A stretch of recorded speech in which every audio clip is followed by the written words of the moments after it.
Simon, I am Henrick Johansson. Just a second. Could I have you scooch in just a bit? Yep. Thank you. All right. Yep, we're good. Thank you. Good morning. I'm Henrick Johansson, and I'm very pleased to have Simon Corry with us today here in New York City. It's great to be here, and I'm happy that you pronounce my name correctly. Not many people do. How would I pronounce it? Corry? Corry is what the Americans love to do. Corry? Yeah, they love to go Corry. Corry? In the worst case scenario, curry. Curry? Yeah, Like Madame Curry? like the food. Oh. Yeah. Oh, I love curry. Yeah, but it's not what you want to be necessarily called. Oh, well, Simon Corry. Yes. Excellent. Before we start, let me ask you, I like to play chess. Do you play chess? I played chess as a kid. I know what the pieces do. Yes. Am I any good? Absolutely not. Excellent. That's why I like to play. Great. Let me go first. I'll just play like that. Yes. Fantastic. If you choose to move, it's just one move, just to get us started. Would that be all right? Yeah, absolutely. If I recall correctly. Oh, no. Oh, yeah. I am not here to correct you. Let us start. Yes, Simon. Excuse me. Clearing my throat. I want to take us from the beginning and bring us to present. That's a long journey. Yes, it is. However, I think we can accomplish it. Okay. Let's go back in time. You spent 6 years in the British Art School, yes? Yeah. Plymouth and Falmouth. That's Before anything else, what were you actually doing for 6 years? I mean, according to my wife, playing with crayons. I think that's how she justifies what I do for a living. So, Crayons? Yeah, just drawing little pretty pictures. Yes. You like to draw pictures. I love to draw pictures. Yeah, illustration was actually the thing that I enjoyed most at college. I would actually sneak out of my graphic design courses to go and sit in on the color theory, the composition classes within illustration. To the point where, I got in a lot of trouble with the lecturers on the graphic design. And they sat me down one day and said, you need to taking this seriously. And I was like, well, I mean, my peers, honestly, kind of assholes in the graphic design course. They're really pretentious and I don't want to hang out with them. But the illustration kids are really fun to be around and they sort of get the joy, the magic of the world around them. And there's something beautiful about capturing that. Did compliance ever come up? No. Compliance came up much, much later in my career. Funnily enough, I didn't even hear the word compliance until I moved to the States. You guys take it very seriously over here. We take well, not you personally, but compliance, the States take compliance seriously in the United States? Yeah. You found that true? Found that very true. I should say you talk about taking it seriously. I think in Europe, as you're well-versed, it's just baked in. Yes. Whereas over here, it's a dog and pony show. A dog and pony show. We talk a lot about compliance. But do we do compliance? That is the question. We set up a lot of cottage industries about Yes. people that rubber stamp certification around compliance. I'm just going to sneak a move in as long as Keep I going. ask you that. Postal Service. You started out at Royal Mail. Yes. Many things that require, let's see, design stamps, labels, forms, signage, things like that. Physical seals. What crossed your desk? How I got into it, which I think is kind of my whole career in a nutshell here, is everything's a total accident. So with the Royal Mail, I was having my lunch one day and there was a little card on the corkboard in the canteen looking for someone to design and build the intranet. Not the internet, the intranet for Royal Mail. For Royal Mail. Yes. And I was just bored, so I put my name down. And no part of me whatsoever thought that I would get this in a million years. But by virtue of the fact I was the only person to put my name down, I was given this task. And then I was shuffled off to a different part of the building on my own and just set up with zero direction other than, hey, we have all this internal knowledge that exists in paper form. And we would like to give it away to all of the various customer service networks around the country. Design didn't really kind of enter the equation at that point for me. I wasn't really thinking about this as a design challenge. I was thinking about this of I'm not sure if I can swear on this podcast, but Please. holy shit moment Oh my. of Excuse me. Is that okay? Yes. You may swear. fantastic. You may say other words too. Fantastic. So I build this intranet thing. It takes me about a year to get this thing like off the ground, which back then was a pretty brisk clip.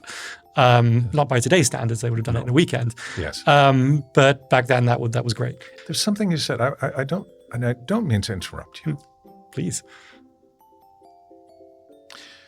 You said it took you a year. Mhm. Yes. Yep. And you said today it would take a weekend. Yes. If that. Does that trouble you? Not at all. No. No, I think if anything, one of the things that I've hated throughout my career is gatekeepers. Gatekeepers. These are the folks that, for one reason or another, have built up enough institutional knowledge around their area of expertise that they thought, hey, I'll put a wall around this so that I'm always safe. No one can ever get into my kingdom. And thus, I will never have to worry. Maybe I don't have to work too hard either. That really it bothers me. Many things. My main concern, and I appreciate the gatekeepers, people who like to preserve their jobs. They have families, but they're also doing something else, in my opinion. They're doing something that preserves the need to take one's time to be sure that we don't move too fast, because that can cause problems puncturing the balloon, as you know. At any rate, let me go forward. I want you to touch that plaque, please. This one? Yes, please. What do you feel? Surprisingly warm. Yes. We put it in a warmer. Because Interesting. it is cold today and we wanted you to warm your hands. It's a nice touch. Well, so to speak, very, very good. Why do I mention that? Yes. WeTransfer. Oh, let's transfer to the next question. The Amsterdam year. Yes. The Amsterdam year. Let me say that more closely to the microphone. An excellent move for you, yes? Again, completely by accident. Yes. So to tell the story, I have to tell the story of my coffee shop and art gallery in England. In England. I am second year in my graphic design degree. We've already covered the fact that I wasn't particularly happy doing that. And I'm a person who can't sit still. You're doing a good job. Yeah. But we did put a seatbelt on you. There you go. That's the reason. Yes. The problem with those art galleries is they only show the seascapes, the watercolor paintings, the local artists who've been doing it for the past 50 plus years, and they have a disdain for the students and the student artwork, which is surprising because Falmouth at the time was one of the top art universities in Europe. And so there's incredible talent up there, untapped, and an opportunity for these galleries to show that work. And so I went in one day and I started asking around, why don't you do this? And they said, well, we don't trust students. They're loud, they'll break things, they'll bring the wrong kind of crowd in. And someone said something to me that really stuck with me, which was that if they came in with a certificate from another gallery that said they had successfully shown their work, Yes. We would be happy to allow them to come in and display their work. So I was like, what if we do that? Yes. So I had made a little scratch from the .com era of building template websites for local businesses. My grandmother had sadly just passed away. Her dream was to kind of open her own little provision store and really be a kind of pillar of the community. She was a fascinating woman. During the Second World War, was one of those people on top of tanks, like welding away and doing bridges and stuff for the war effort, riding bicycles when apparently women weren't supposed to ride bicycles. She was a real trendsetter. So I thought, hey, wouldn't it be cool if we did something in memoriam of her, but also something that gives this community outreach. So I was like, coffee shop, great, love it, great for bringing in the community. And why don't we put a little art gallery upstairs so that we can actually bring the students in, give them an opportunity to show their work, and then we'll give them that certificate at the end of the day. And we'll show them how to curate. We'll show them how to market. We'll tell them how to bring in like the right crowd and mix it up so it doesn't turn into a raucous party. So we did that. We called the place Baba Hogs after my grandmother, who was called Barbara Hogg. Barbara Hogg. So yeah, through I think the sheer tenacity of a couple of my friends and my girlfriend at the time, we pulled it off. In fact, I think it was in spite of me that we ended up pulling it off because they were just such incredible people to work with at that period. Well, I appreciate the story. Yeah, I do. And particularly, I want to make sure we know that you're saying that there was a certification. Mm-hmm. There was a steps that these people had to have. Yeah. Yes. Other than just writing and putting things on the wall. Exactly. I want to keep that in mind. Mm-hmm. WeTransfer. I've used WeTransfer. Colors, pictures. I remember wallpapers. One was a field of tulips, Mm-hmm. as I recall. I love tulips. Mm. Yes. This is the European thing. It may be, yes. I've used WeTransfer. Now, the thing I like about WeTransfer, I did not have to create an account. Mm-hmm. No, I did not have to verify email. I did not even have to remember a password. Mm-hmm. You designed a product that I trusted on sight. Mm. This is rare. This is Rare. probably one of the purest expressions of solving our own problem. So to tell the story of WeTransfer, you have to keep in mind what I just told you about Baba Hogs. Yes. And you have to understand that WeTransfer wasn't started as a company. WeTransfer was the combination of work across two different companies and one what we would now refer to as influencer, but back then was a blogger called Nelden. We shared. I was working at the time for a small design studio called Dolly Rogers, named after Dolly Parton and Kenny Rogers. Two eccentric Australians started this company. They were obsessed with those two artists. That's where the name came from. And I was the first major hire for them as a sort of still fairly wet around the ears junior designer. I came in. We were a little 3-person shop, and we shared the same office space as a much larger digital agency called OY. O-Y. Hi. Oi? Oi. Yeah. Like oi? Oi. Like oy vey? Like oy vey. Like hi. So they would do a lot of back then, a lot of flash work, a lot of digital microsites for lifestyle brands like Nike, Adidas, that sort of thing. And they would work very closely with partners like Sidley and other great, amazing agencies. So we had this creative talent pool around us in the heart of Amsterdam. A lot of incredible designers. We all shared this pretty similar problem, which is, hey, Dolly Rogers has got to work with OY on a campaign for branding. That means we need really large file assets. And the only way to do that is back then, it's to burn to disk or to burn to a hard drive. Either way, it's laborious and a pain in the ass. What if we have a product that does this for us? So we can just share files. Oh, and by the way, because we work in the agency world, our clients are ephemeral.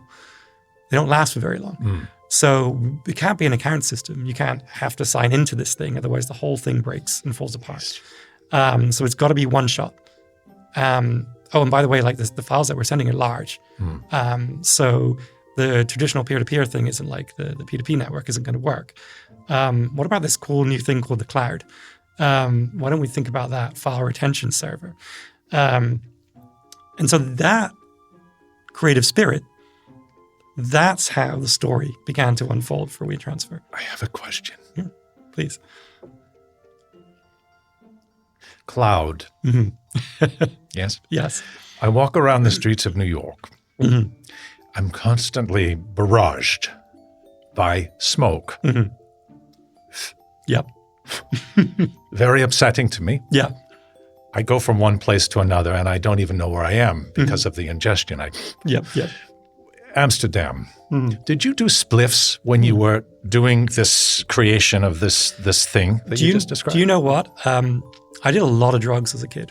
Yes. A lot of drugs in a place like England, in a place like Plymouth, I should say. There's not much else to do. It's a town where the three services, the Navy, the RAF, the Royal Air Force, and the Army have a base.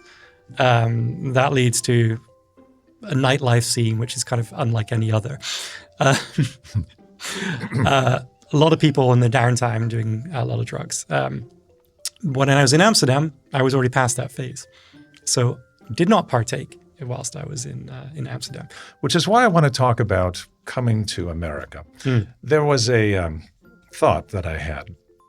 You came here, you went through many iterations. It seems like from every, I would say, year to two. I won't repeat all of them. But after you left, WeTransfer, yes? Yep.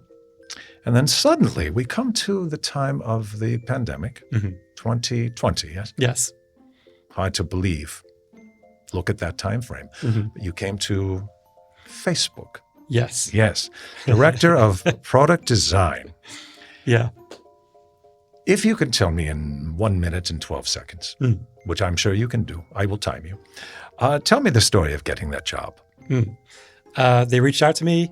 I was worried, as a lot of people were at that moment in time, about what happens next. Yes. I was in the middle of helping to found a travel company. Could not have been worse timing. And it was a decision that I made, and it was the wrong decision. It was very much the wrong decision, and I regret it. Why?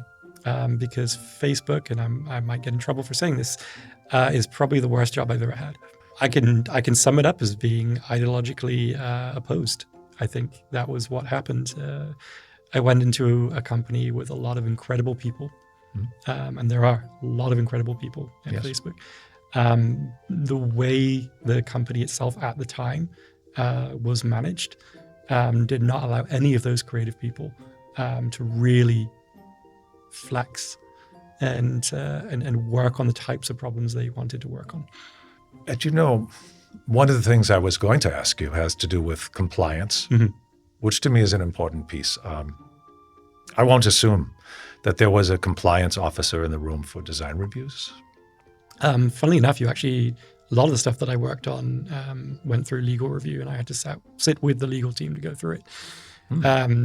Some of the work and a piece that I am still proud of that we did accomplish during my time there was to get pseudonymous profiles out the door. Repeat that. Pseudonymous profiles. So the ability for you to create an account that is not tied to your real identity. I like that. Yes. The ability for people to have some level of anonymity. Exactly. I want to ask you something. AI, yes? I know that's an implicit part of our work today, yes? Yes, it is. Do you believe fundamentally that it should be regulated? I think that's a really good question that I have actually been asking myself a lot. I think the genie's already out of the bottle. I think the answer, if the answer was yes to that question, it should have happened a long time ago. I don't think you can put that back now. You think it's too late? I think it's competitively too late for any country that wants to stay relevant. I like your example of the genie out of the bottle. It's troubling. It is. To me. It seems like it's troubling to you. It is. It keeps me up at night. I like the idea. I get up at 3 a.m. To touch that, to make sure that it's there. I'm already up at 3 a.m. Well, I get up at 4:30 and I start my day. But the idea is somebody has to be responsible, accountable. Somebody has to not sleep at night for the idea of invading perhaps other people's minds in ways and information that they may not choose to share or that they trust isn't. Well, let me ask you that. Ramp, I want to stay on time because I respect the fact you have to bicycle back to Brooklyn. Trying to keep our eyes on the ball, as it will. You had options. I see you had a patent. You just run a company, and you talked about Facebook and making it possible. That's a transition among many. But Ramp, walk me through a typical day at Ramp, because most people don't know. What would it be? Let's say today is what, Wednesday? Go back to 8 days ago. What was your day like a week ago yesterday? Right in this moment in time, there is no typical day at Ramp. Ramp is a company that does not believe in drawing out a 12, 24-month roadmap. It is a company that understands the gravity of the moment. And that's why I was attracted to it in the first place.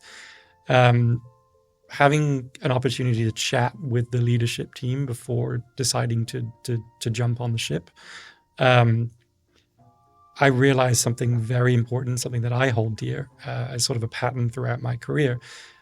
I only work at companies where I can see my impact, where I realize when I come in, there's something I can offer them that very few people would be able to do. When I saw the vulnerability from the leadership team, when they talked to me about where Ramp is today, where Ramp needs to be in the future, I realized the one thing that I can do probably better than most folks at this stage is work on, and this is going to sound kind of really out of left field, our approach to recruitment, education, and culture. Because those are the three tentpoles when a company is on the back of a rocket ship like this that will make and break its ability to meet the moment. Recruitment, education, and culture. Yes, I've heard you talk about that in I think it was Double D. The Double Diamond. Yes, the Double Diamond. Yeah. I think of Double D, and who knows where one's mind goes. But let's say Double Diamond. And you talk about the designers. Can I give you a couple quotes to respond to? Please. Yeah? And if I'm wrong, you can blame my assistant. Absolutely. You have said once, let's see. Yes. Don't bore me with all of the data. This is to a prospective employees, people that you're bringing in. Yeah, I can see this grading on you already. Can you? Is it obvious? It is.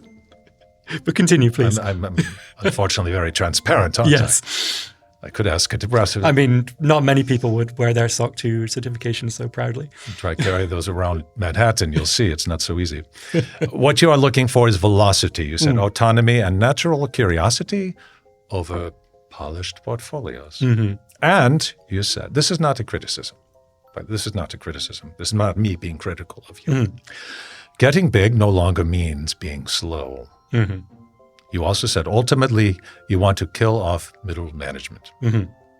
Yes, I hold dear to that.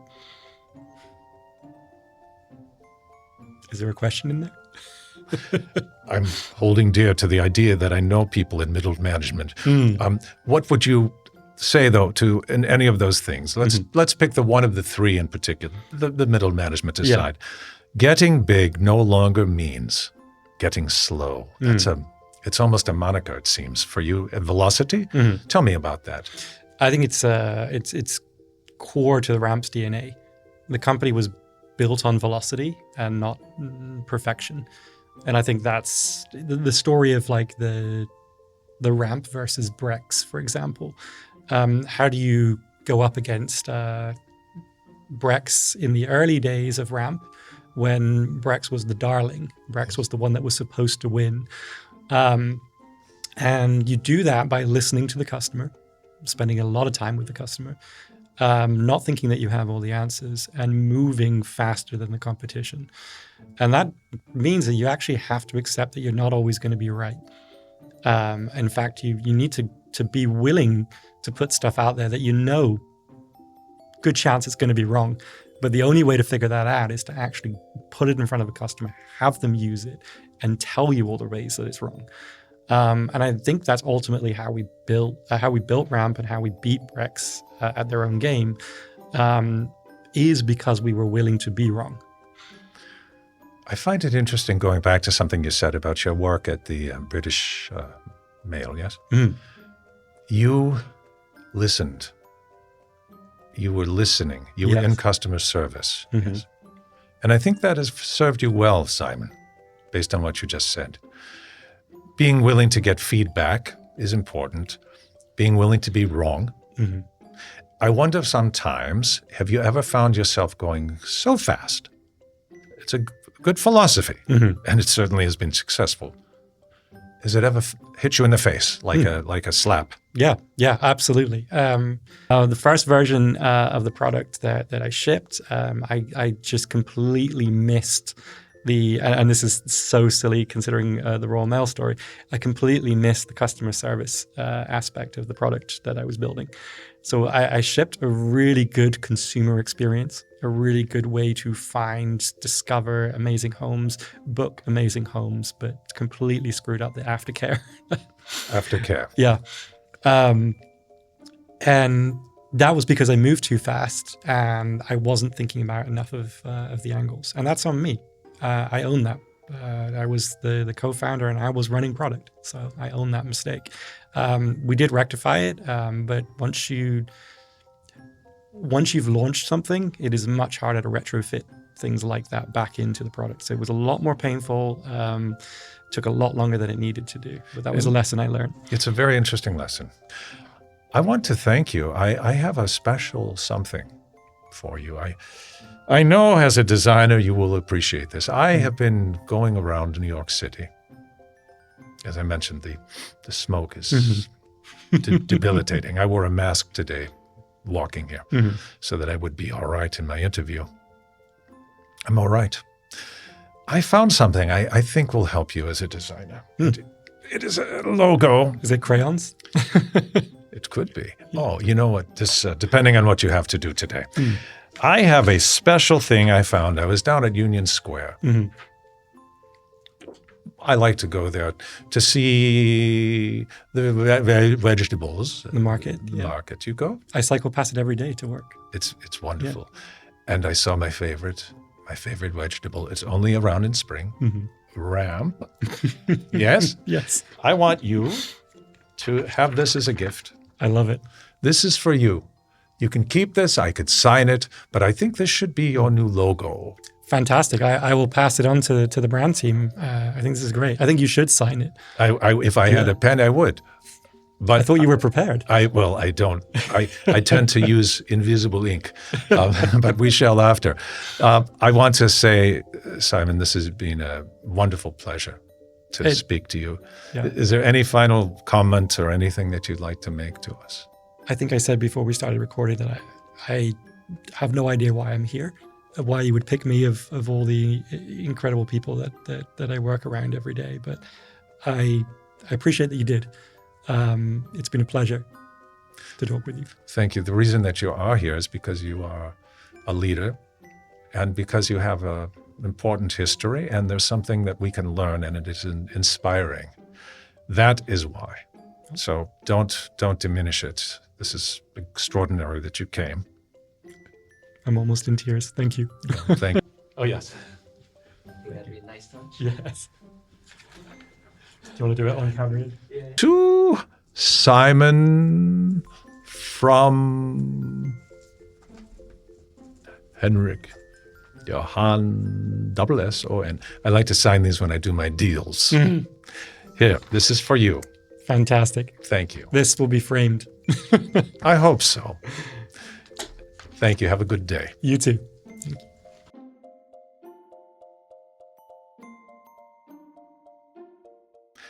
If you can't tell, compliance is something I care a lot about. It's actually why I invested in Comp AI. They get startup SOC 2, ISO, GDPR, and HIPAA in a fraction of the time, without the usual headaches. If you're going through it now, check them out and get $2,000 off if you mention Henrick sent you. And yes, in case you're wondering, I did get written consent from them to share this promo.